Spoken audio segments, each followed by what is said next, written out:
saya akan bahas sekilas mengenai bab 1, yaitu perkembangan dari akuntansi bank syariah. Nanti baru lanjut ke bab 2 selanjutnya. Ya, biar kalian lebih memahami dasar dari perkembangan akuntansi perbankan syariah itu sendiri. Ya, kalau salah ya, kita bahas bab langsung 2 bab, insya Allah nggak lama, cuma memang poin-poinnya saja yang saya bahas nanti. Ya.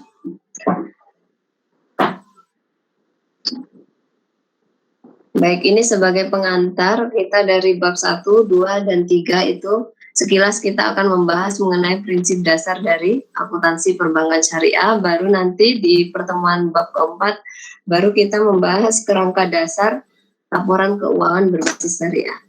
Baik, untuk pertemuan yang pertama seharusnya kemarin ya kita membahas mengenai sejarah perkembangan akuntansi syariah. Kalian kan sudah meresum ya, yang sudah dikumpulkan sedikit banyak kalian sudah membaca mengenai perkembangan akuntansi syariah di zaman Islam itu sebenarnya sudah ada. Cuma modelnya seperti apa nanti kita akan bahas lebih jelasnya. Next.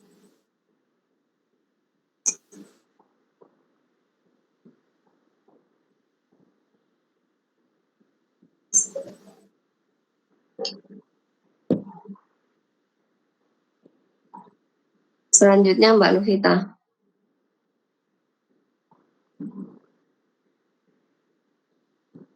Suara saya terdengar? Dengar, Bu. Dengar, Bu. Dengar ya. Belum muncul, tak, Bu. Saya Ya, tadi dari kamar mandi. Oke, Savana sudah bergabung ya. Baik. Berarti kelas B hadir semua ya. Baik, selanjutnya yaitu tujuan dari pembelajaran ini memang kita harus memahami dulu sejarah terbentuknya akuntansi, paling tidak pencatatan secara manual itu seperti apa, berkembangnya pada saat Islam itu seperti apa, pada zaman Nabi itu seperti apa, pada zaman kehalifaan itu seperti apa, dan masa saat ini. Pastinya kan kalau sekarang sudah berkembang, tapi kita harus tahu dulu sejarah terbentuknya pencatatan itu seperti apa. Ya. Tujuan dari pembelajaran ini mengetahui pengaruh Islam terhadap perkembangan akuntansi pada masa Nabi Muhammad SAW, pada masa kehalifaan dan masa sekarang. Nah, sebagai dasar dari pemikiran ini memang digunakan berbagai pakar dalam mengembangkan teori dan praktek akuntansi syariah. Kalau sekarang kan memang kita sudah bisa mengetahui ya, mana akuntansi yang berbasis konvensional maupun yang syariah. Kalau dulu mungkin secara ininya masih sederhana, yang penting syariat Islam itu tidak dilanggar, intinya adanya aspek transparansi, kejujuran, dan lain sebagainya itu sebenarnya sudah ada. Cuma yang membedakan modelnya itu masih sama ya, tidak ada bedanya kalau pencatatan seperti dulu. Next.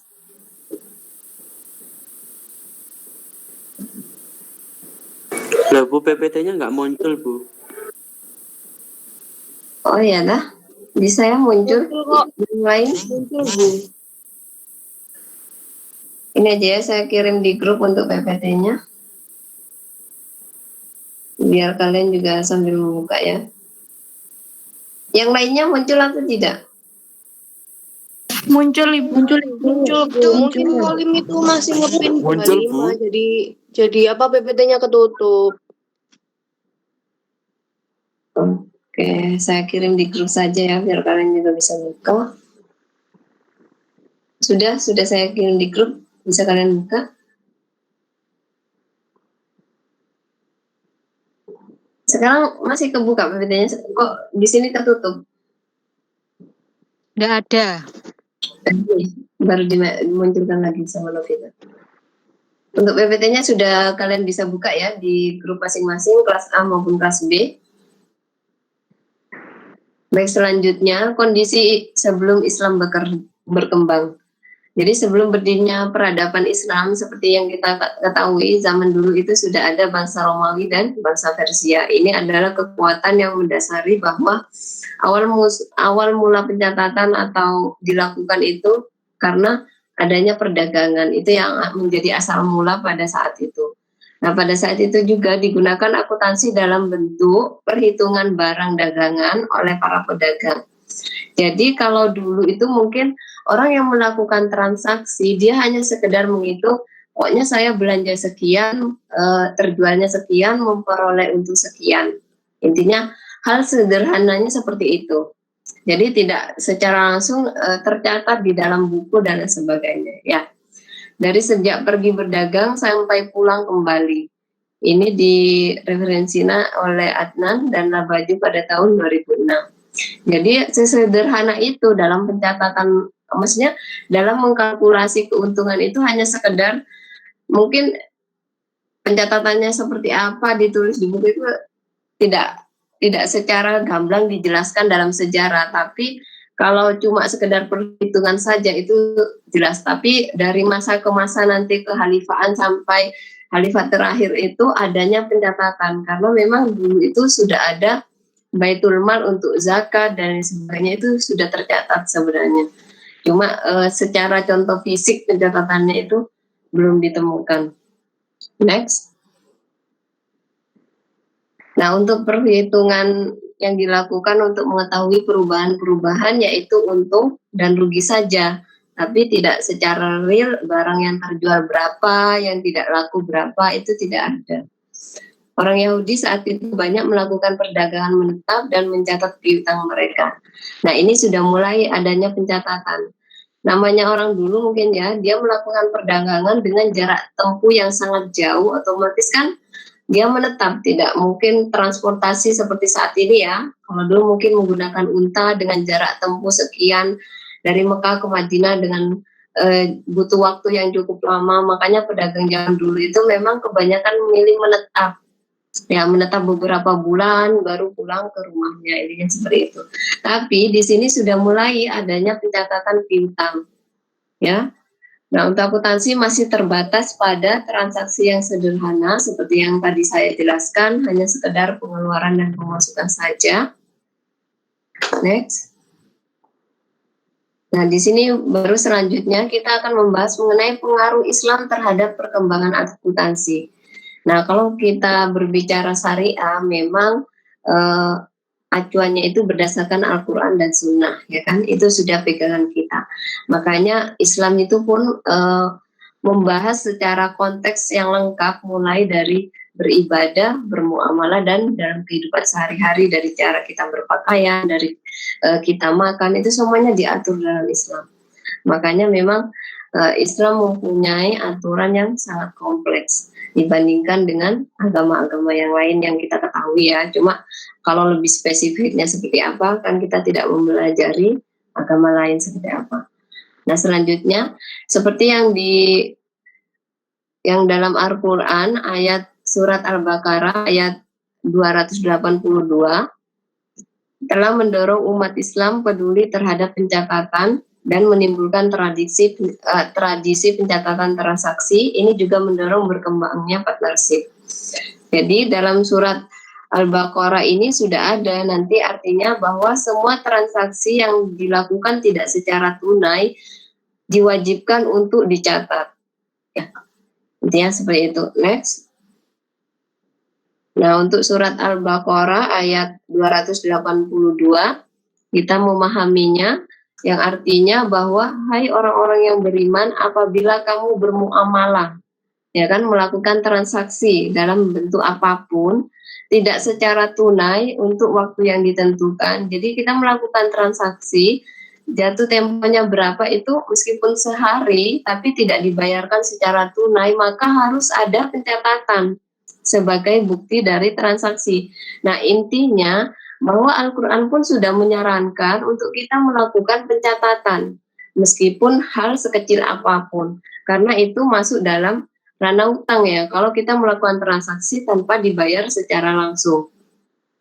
Selanjutnya, hendaklah kamu menuliskannya, jadi jelas di sini ya kan, dan hendaklah seorang penulis di antara kamu menuliskannya dengan benar.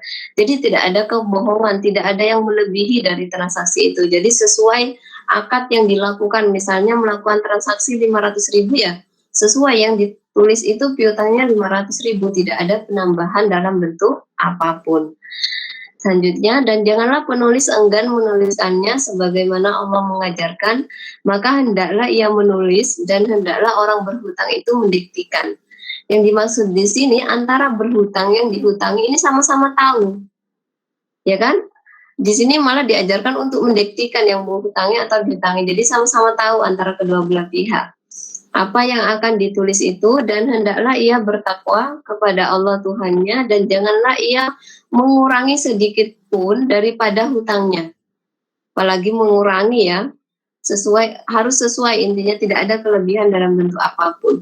Jika yang berhutang itu orang yang lemah akalnya, intinya kan dia yang tingkat pemahamannya mungkin berkurang, seperti katakanlah agak idiot ataupun lupa, sudah sepuh secara umur dan sebagainya. Nah, ini diwajibkan dalam Islam itu menggunakan pihak ketiga sebagai saksi, ya kan? Sangat berhati-hati dalam artian kita melakukan transaksi, kalau misalnya lawan kita itu tidak memenuhi kriteria, itu harus menggunakan pihak ketiga sebagai saksi. Namanya juga transaksi kayak gitu ya. Kita bukannya tidak percaya, meskipun sama teman dan lain sebagainya kalian meminjami uang, paling tidak ada saksi di antara transaksi yang kalian lakukan. Ya, jika yang berhutang itu orang lemah akalnya dan keadaannya, atau dia sendiri tidak mampu mendiktikannya, intinya sudah ada keterbatasan, maka hendaklah walinya mendiktikan dengan jujur. Nah, di sini transaksi ini harus dilakukan menggunakan pihak ketiga karena posisinya yang pihak kedua ini mengalami gangguan dan lain sebagainya, kan ini untuk apa ya, mengantisipasi supaya tidak ada sengketa di lain hari. Next. Selanjutnya yaitu pengaruh Islam terhadap perkembangan akuntansi. Nah, di sini selanjutnya kita akan membahas mengenai kewajiban membayar zakat ya. Ya, kita ketahui kalian sebagai muslim seharusnya mempunyai kewajiban untuk membayar zakat. Mungkin untuk saat ini kalian posisi masih belum bekerja ya, mungkin bayar zakat masih menjadi tanggung jawab orang tua, ya kan? Ada yang sudah membayar zakat sendiri? Insya Allah Bu, saya belum Bu. Alhamdulillah kalau sudah, berarti seharusnya kalau sudah mendapatkan penghasilan ya mulai bertanggung jawab untuk membayar zakat sendiri, kan? Nah, di sini dalam pencatatannya sudah pasti ya, Islam itu berkembang karena diterapkannya zakat, karena memang sudah menjadi kewajiban. Dalam surat Al-Baqarah ayat 110, dan laksanakanlah sholat dan tunaikan zakat. Jadi memang kewajiban ya, antara sholat dan zakat itu harus kita kerjakan sebagai umat muslim. Jangan sampai kita lalai. Dan segala kebaikan yang kamu kerjakan untuk dirimu, kamu akan mendapatkan pahala di sisi Allah Subhanahu wa taala. Sungguh Allah Maha melihat apa yang kamu kerjakan. Ya, sudah jelas ayat Al-Qur'an surat Al-Baqarah. Jadi adanya kewajiban kita untuk melaksanakan kewajiban yaitu sholat dan membayar zakat. Ya kan, beda lagi nanti kalau kalian sudah bekerja, ada kewajiban lagi yaitu membayar zakat profesi. Ya, itu. Selanjutnya dari Salim Ibnu Abdullah, ayahnya radhiyallahu anhu, bahwa Nabi Shallallahu alaihi wasallam bersabda, tanaman yang disiram dengan air hujan atau dengan air atau dengan penisapan air dari tanah, zakatnya 1/10, ya kan? Jadi misalnya orang tua kita mempunyai hasil pertanian dan semuanya itu ada zakatnya juga. Dan tanaman yang disiram dengan tenaga manusia zakatnya 1/20. Ini riwayat Bukhari. Ya. Next.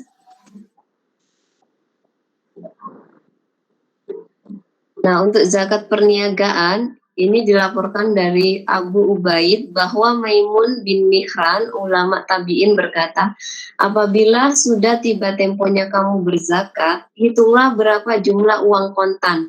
Nah, seperti yang kalian ketahui ya, mungkin pada saat ini kalian masih belum ada kewajiban untuk membayar zakat perniagaan. Paling tidak kalian sudah memahami bahwa kekayaan yang kita miliki itu wajib kita mengeluarkan zakat, karena ada hak anak yatim, hak orang miskin di situ. Makanya berapa selama 1 tahun kekayaan yang kita miliki dan kita wajib mengeluarkan zakatnya. Entah itu dalam bentuk uang kontan yang ada padamu dan barang yang ada, itu berapa nilai barang itu, termasuk kekayaan dalam bentuk misalnya mobil dan lain sebagainya, itu harus dikeluarkan karena mempunyai hak milik ya, hak milik pribadi yang selama 1 tahun itu menjadi kepemilikan kalian, ya kan? Itu berapa nilai barang itu, begitu juga piutang yang ada pada orang yang mampu. Intinya misalnya kalian menghutangi orang yang posisinya mampu membayar, itu kan masuk dalam kategori kekayaan kalian. Dan piutang itu kan akan terbayarkan, ya kan? Kemudian keluarkanlah hutangmu sendiri, misalkan kalian setelah merekap semua kekayaan termasuk piutang, terus kalian juga harus mengetahui hutang kalian itu berapa. Baru setelah dikurangi hutang itu tadi, dikeluarkan zakat dari sisa perhitungan yang tadi. Jadi setelah kekayaan diakumulatif selama 1 tahun, terus sudah dikurangi dari hutang yang ada dalam transaksi, itu baru kalian keluarkan zakat uang yang real benar ada, entah itu dalam bentuk uang kontan maupun dalam bentuk barang. Ya, seperti itu ya. Next. Nah, untuk pengaruh dari perintah membayar zakat memang sangat berpengaruh ya, apalagi bagi masyarakat kita yang notabene-nya mayoritas beragama Islam. Otomatis kan kalau sekarang mungkin sudah ada lembaga yang menaungi zakat, wakaf dan lain sebagainya. Jadi akan tersalurkan bagi orang-orang yang tidak mampu. Ini kan sangat membantu ya, membantu fakir miskin. Yang pertama yaitu mendorong pedagang muslim untuk mengklasifikasikan hartanya sesuai ketentuan zakat dan membayarkan zakatnya jika telah memenuhi nisab. Batas minimal kena zakat dan haulnya itu selama 1 tahun perkenaan. Jadi dikenakan selama barang itu menjadi hak milik yang tadi saya jelaskan selama 1 tahun, itu wajib dikeluarkan zakatnya. Yang kedua yaitu mendorong pemerintah Islam untuk membuat laporan keuangan Baitul Mal secara periodik. Ini yang mengawali adanya pencatatan. Jadi zaman dulu itu sudah ada pembayaran zakat, cuma harus tercatat dengan benar. Intinya mendapatkan zakat berapa, disalurkan berapa, kan seperti itu. Next.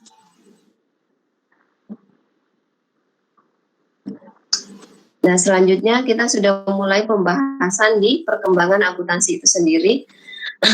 Nah, dikemukakannya ilmu aljabar dan fungsi angka nol oleh ilmuwan muslim, yaitu Al-Khawarizmi. Ini yang pertama kali menemukan angka nol. Jadi dalam bukunya berjudul Aljabar wal Muqabalah, Al-Khawarizmi menjelaskan masalah hukum waris yang terdapat dalam Al-Quran yang selanjutnya berkembang menjadi ilmu aljabar, salah satu cabang ilmu di bidang matematika. Jadi penemuan ini sebenarnya sudah dikemukakan oleh penemu Islam. Intinya bukan, nanti lebih jelasnya kalau kita berbicara Bapak akuntansi, bahwa ada pertentangan sebenarnya ya antara yang mengemukakan bahwa Fasioli ini adalah penemu maksudnya Bapak akuntansi yang diakui oleh dunia, tapi ternyata sudah ditemukan oleh penemu ilmuwan muslim sebelumnya, cuma mungkin tidak terekspor dengan baik ya intinya. Selanjutnya adanya ilmu aljabar dan angka nol yang berdampak pada berkembangnya akuntansi untuk transaksi yang kompleks. Sekarang angka berapapun jika tidak ada angka nol kan tidak mungkin terumuskan ya kan, intinya seperti itu. Selanjutnya kita sudah mulai membahas mengenai praktek akuntansi pada zaman pemerintahan Islam. Nah, ini pada zaman Rasulullah, cikal bakal perkembangan akuntansi dimulai dari pengembangan fungsi-fungsi pemerintahan agar mencapai tujuan dan penunjukan orang-orang yang kompeten. Jadi pada zaman Rasulullah ini sudah mulai berkembang dengan tujuan yaitu tadi adanya pencatatan. Nah, pada zaman Rasulullah pun sudah ada pejabat yang digaji. Intinya secara pencatatan sudah dimulai, pejabat ini mendapatkan gaji sekian ya kan. Nah, diriwayatkan dalam Hawari 1988 bahwa Rasulullah memiliki 40 2 pejabat yang digaji yang terspesialisasi dengan peran dan tugas tersendiri. Jadi sudah ada struktur yang jelas sebenarnya, cuma mungkin kalau sekarang kan berbicara struktur organisasi ada penataan yang sesuai ya, mungkin entah dalam bentuk surat keputusan dan tapi kalau ini kan mungkin sekedar penunjukan saja, tapi sudah mulai ada sistem penggajian. Selanjutnya, next. Nah, setelah itu mulai berkembang perkembangan Islam itu hingga meliputi Timur Tengah, yaitu Afrika dan Asia di zaman Khalifah Umar bin Khattab. Ini sudah mulai masuk ke masa kehalifaan, ya kan? Telah meningkatkan penerimaan dan pengeluaran negara. Jadi pada masa Khalifah Umar bin Khattab ini sudah mulai adanya pencatatan, intinya berapa negara menerima pembayaran zakat maupun pajak dan berupa upeti ya, anggapannya kalau dulu itu mungkin berupa upeti. Ini ada pencatatan, sudah mulai adanya penerimaan dan pengeluaran negara. Jadi ada bentuk tanggung jawab. Nah, selanjutnya para sahabat merekomendasikan perlunya pencatatan untuk pertanggungjawaban penerimaan dan pengeluaran kas negara. Jadi pada masa pergantian khalifah ini sudah mulai adanya bentuk pertanggungjawaban. Misalnya pada masa Umar bin Khattab kekayaan negara itu berapa, ini sudah mulai dicatat. Selanjutnya Khalifah Umar bin Khattab mendirikan lembaga yang bernama Diwan, dari kata dawana atau ditulis. Jadi sudah ada lembaga yang menaungi untuk pencatatan penerimaan dan pengeluaran negara. Next. Selanjutnya, reliabilitas laporan keuangan ini sudah mulai melakukan pembuktian intinya. Cuma bukti konkretnya dalam artian bukti penerimaannya seperti apa dalam bentuk tertulis ini tidak ada kejelasan, dalam artian cuma pada masa Umar bin Abdul Aziz ini sudah mulai berkembang. Kenapa demikian? Karena sudah ada kewajiban untuk mengeluarkan bukti penerimaan uang. Kalau tadi mungkin pencatatan saja ya pada saat Umar bin Khattab tadi, selanjutnya pada saat Umar bin Abdul Aziz ini sudah ada bukti pengeluaran. Entah itu kalau sekarang mungkin dalam bentuk kwitansi dan lain sebagainya ya kan, sudah mulai berkembang dari masa ke masa. Selanjutnya pada masa Khalifah Al-Walid bin Abdul Malik, ini juga sudah mengenal pencatatan dan register yang terjilid dan tidak terpisah seperti sebelumnya. Jadi berkembang lagi dari bukti yang keluar, sekarang sudah mulai tercatat rapi, dalam artian terjilid menjadi laporan keuangan. Dalam artian cuma sekedar pengeluaran dan penerimaan saja, tidak terlalu kompleks. Tapi selanjutnya nanti berkembang juga, adanya buku besar, ada laporan keuangan juga, cuma mungkin konsepnya lebih sederhana. Selanjutnya, praktek akuntansi dalam pemerintahan Islam, evolusi perkembangan pengelolaan buku akuntansi mencapai tingkat tertinggi pada masa Daulah Abbasiyah. Karena di sini sudah terpilah, entah itu akuntansi peternakan, pertanian, jadi udah terpilah. Cuma mungkin konsepnya seperti apa, ini tidak dijelaskan dalam sejarah, bahwa akuntansi dikelompokkan menjadi beberapa spesialisasi, antara lain akuntansi peternakan, akuntansi pertanian, akuntansi bendahara, akuntansi konstruksi, akuntansi mata uang, dan sistem pembukuan menggunakan model buku besar. Ya, ini sudah mulai terpetakan sebenarnya pada masa Daulah Abbasiyah ini sudah mulai berkembang karena setiap transaksi berdasarkan divisi, intinya sudah mulai ada pencatatan dengan jelas. Ya, selanjutnya praktek akuntansi pemerintahan Islam. Next. Nah, sebenarnya sudah mulai dikenal pada zaman dulu itu sudah mulai ada namanya buku besar, ya kan? Nah, yang pertama di sini ada Jarida Al-Kharaj. Ini buku besarnya untuk mencatat pembukuan pemerintah terhadap hutang pada individu. Ya, hutang pun sudah mulai tercatat di sini, ya kan? Jadi ini yang menandakan adanya perkembangan dari zaman tadi Rasulullah sampai Daulah Abbasiyah. Sama yang terakhir itu ya kan, sudah ada tupoksi dari masing-masing laporan. Yang kedua yaitu Jarida An-Nafaqat, merupakan pembukuan yang digunakan untuk mencatat pengeluaran negara. Nah, dari masing-masing buku besar sudah jelas ya. Jaridah yang ketiga yaitu Jaridah Almal. Ini merupakan pembukuan yang digunakan untuk mencatat penerimaan dan pengeluaran pengeluaran zakat. Ya, yang terakhir yaitu buku besar Jaridah Al-Musaddarin. Ini merupakan pembukuan yang digunakan penerimaan atas sita atau denda. Jadi sudah berlaku, dulu itu sudah berlaku sita atau denda bagi mereka yang tidak tepat waktu dalam pembayaran upeti atau pajak. Ya, atau mereka yang melakukan transaksi yang tidak sesuai syariah. Ya kan? Nah, seperti itu ada 4 buku besar yang pada zaman dulu itu sudah diterapkan pada pemerintahan Islam. Selanjutnya untuk laporan akuntansi yang dikembangkan pada masa pada masa Daulah Abbasiyah. Nah, di sini ada 2 laporan. Yang pertama yaitu Al-Hikmah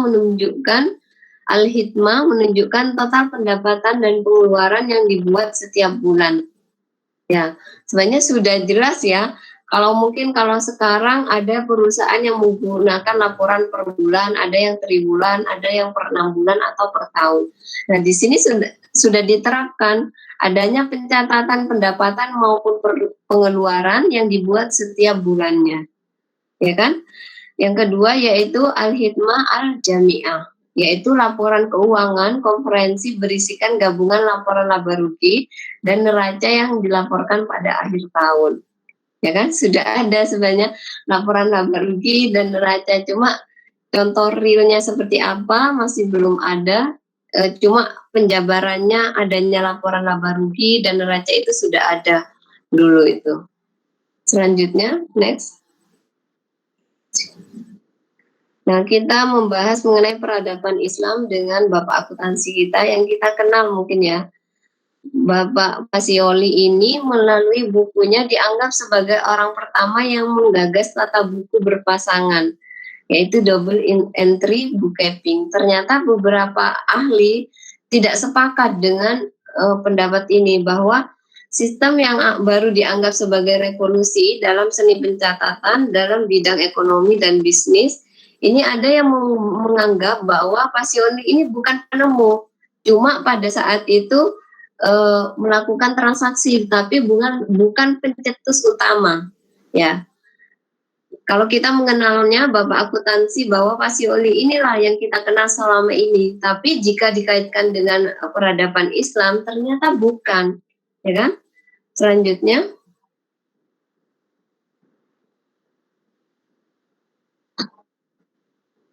Next.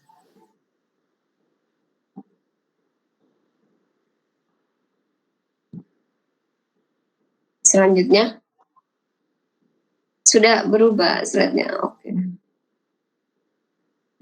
Nah, kalau kalian bisa lihat di PPT-nya, ini pertentangan di kalangan peneliti tentang orisinalitas dari buku yang dikarang tadi, bahwa Pacioli ini bukanlah penemu, melainkan pencatat kejadian pada saat itu. Jadi sudah ada pencatatan, cuma menganggap bahwa Pacioli inilah Bapak akuntansi yang pertama kali melakukan pencatatan.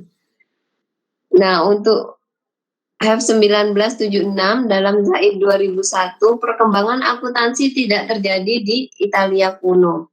Ini menganggap bahwa Pacioli ini kan posisinya di Italia kuno, dan menganggap bahwa terjadinya transaksi pencatatan ini bukan di Italia kuno. Ini yang menggagas bahwa Pacioli ini bukanlah Bapak akuntansi, ya kan? Selanjutnya Delphi tahun 2000 bahwa Pacioli bukanlah penemu double entry bookkeeping.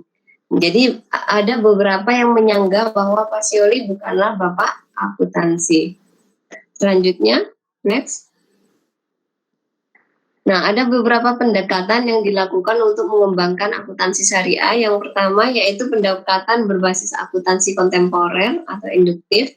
Yang kedua, pendekatan deduktif dari ajaran Islam yang tadi sudah kita bahas.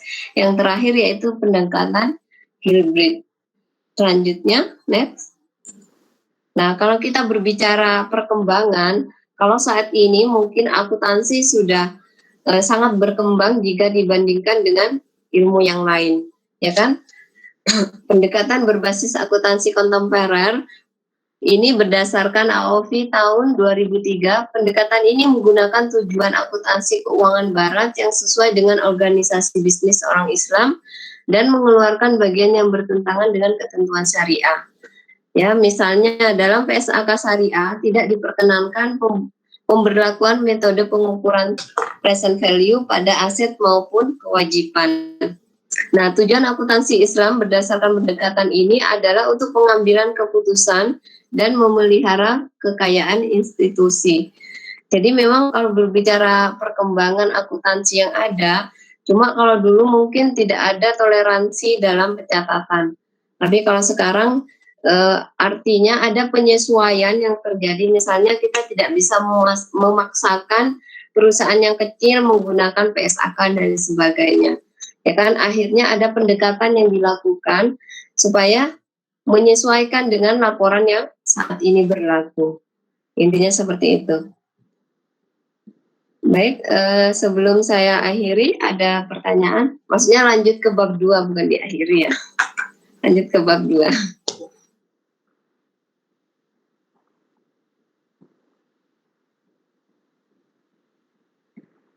Ada pertanyaan? Oh, belum. Oke, saya lanjut ya, berarti.